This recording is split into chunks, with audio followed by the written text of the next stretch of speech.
And then the new road, then the M8, when it was the planning, like when it went through, the actual embankments were going to start like literally about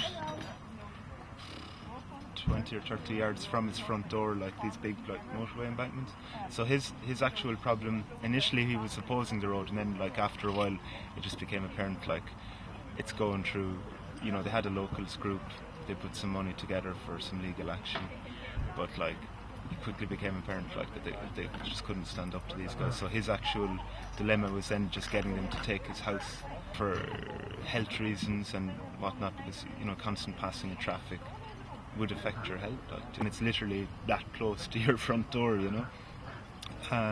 So eventually they did agree to take his house. Period of about between the time like that the initial planning went through, there was a period like how close will it be to us, and, you know, rumours were circulating, and you know yourself, like it's not like his neighbours had been into planning offices and nothing was really revealed. So there was a period of doubt for a while, like will our actual land be taken, what will the compensation be? So they were left in the dark for a while. Like a long period then between when it was actually confirmed that the road was going through and it was going through his land and everything, to him actually being moved out. Like it was a period of about 5 years. Like, so he was constantly like he'd just built his house like 2 years. Literally he moved in about a year and a half before he got this news. So he had all these plans to develop the garden, you know, on the land, and, you know, develop the farm more and everything. And that was kind of put on hold then. He was kind of stuck in limbo for 5 years essentially, where he couldn't really, he had all these plans, things to do with his property, but couldn't. Yeah. You know, and he found that was quite frustrating for them.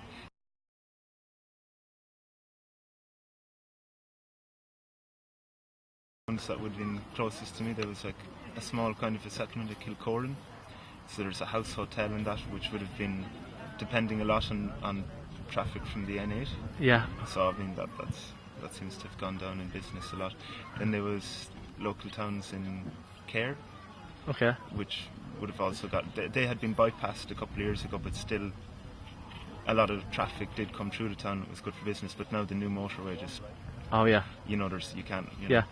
So they had a bypass and then a huge motorway going through. So it's a lot of disruption in a couple of years. Cormac and Watergrass Hill. Oh, that's another town that's been completely left out of the picture, Watergrass Hill. A small kind of, relatively small town, but it was on the main road. Did get a lot of business in that, through that. But now, like, the whole landscape has been completely changed around. I mean, it's mind-boggling. Like, I remember passing through, it was very straightforward, and now there's all lay-bys and turn-offs, and Right. and another thing I noticed is a lot of kind of, I won't say wasteland, but a lot of land has been kind of,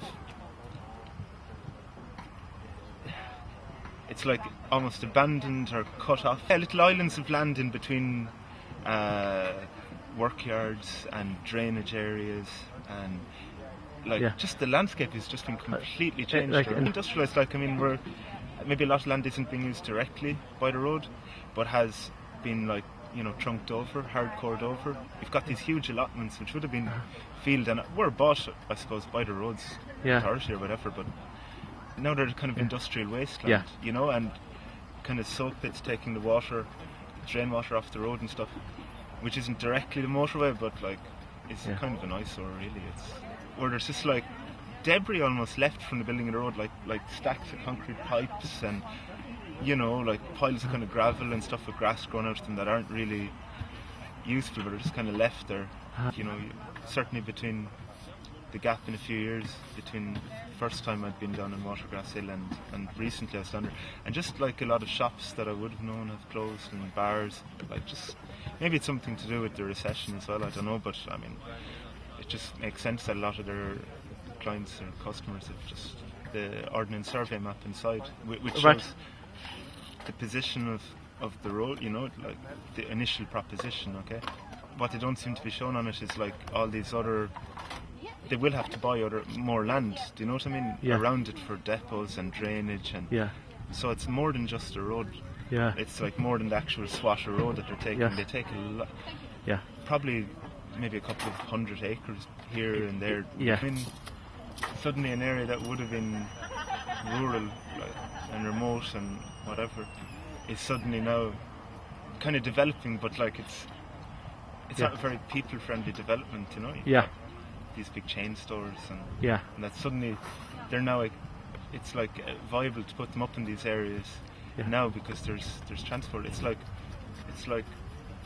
I think they were saying in the States with the highways Yeah. that like they've noticed since they built the highways in the 20s.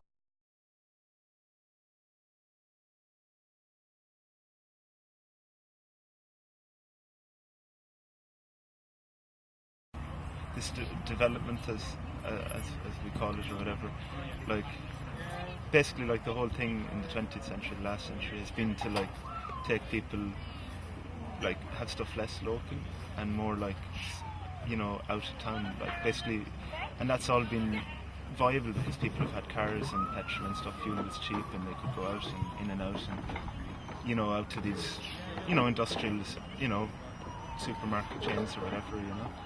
And now, like, I mean, the use of cars is going to become a big issue. Like, we've already reached peak oil. I mean, for every barrel that's been discovered, 3 barrels are being burnt. Yeah. So I mean, production is going down a lot. Yeah.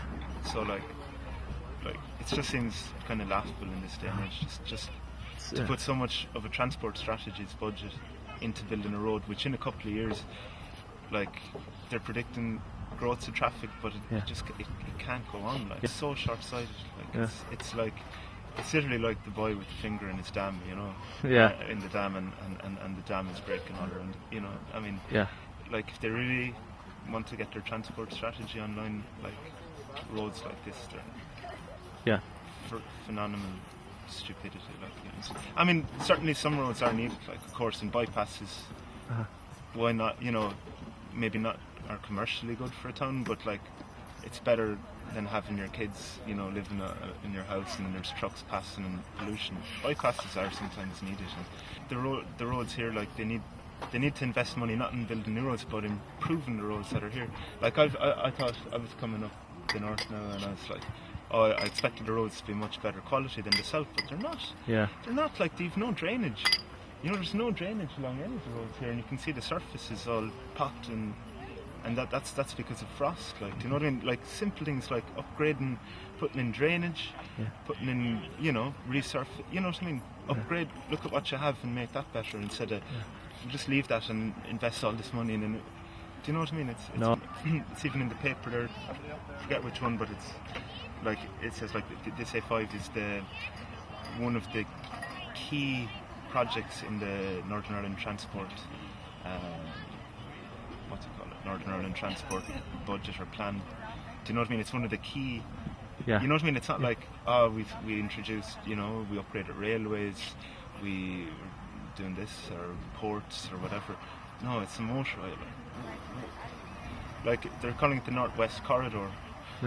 But like, what's up in the Northwest that's so vital that I know. 20 minutes would shave it off? I mean, are they rushing down produce from the Northwest to Dublin to be shipped out? The government can come back and they can say, well, look what we've done. Yeah. We built this road, aren't you happy? Yeah. You know, Yeah. And it gets voters. Whereas like the real stuff that can be of real benefit isn't as obvious. Yeah. Looking at the existing road, like, it was kind of a similar case we had. Like, literally the N8 was, you know, it was dual carriageway in parts. It was a well developed road. It was handling the volume of traffic, and essentially, like, it could have been just upgraded in parts, which would have basically done the same amount of, you know, of good that the motorway would do. Because at the time they were saying, it was in 2001 or 2002, that the volume of traffic would double, like, in the next 5 years, and quadruple, and like grow like pretty much exponentially, which it hasn't. Like, you know, it actually hasn't. But like, you know, it was a big thing because the N8, it wasn't a toll road.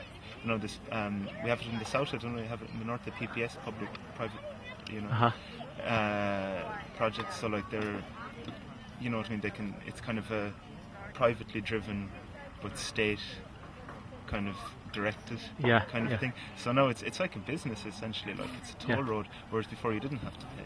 Yeah. But like, I mean, I was talking to some of the farmers there, the Gordons, and Gordon made a very good point. Like, he was like, you know, a lot of these contractors and road builders in the boom time, they've bought all these machines, you know.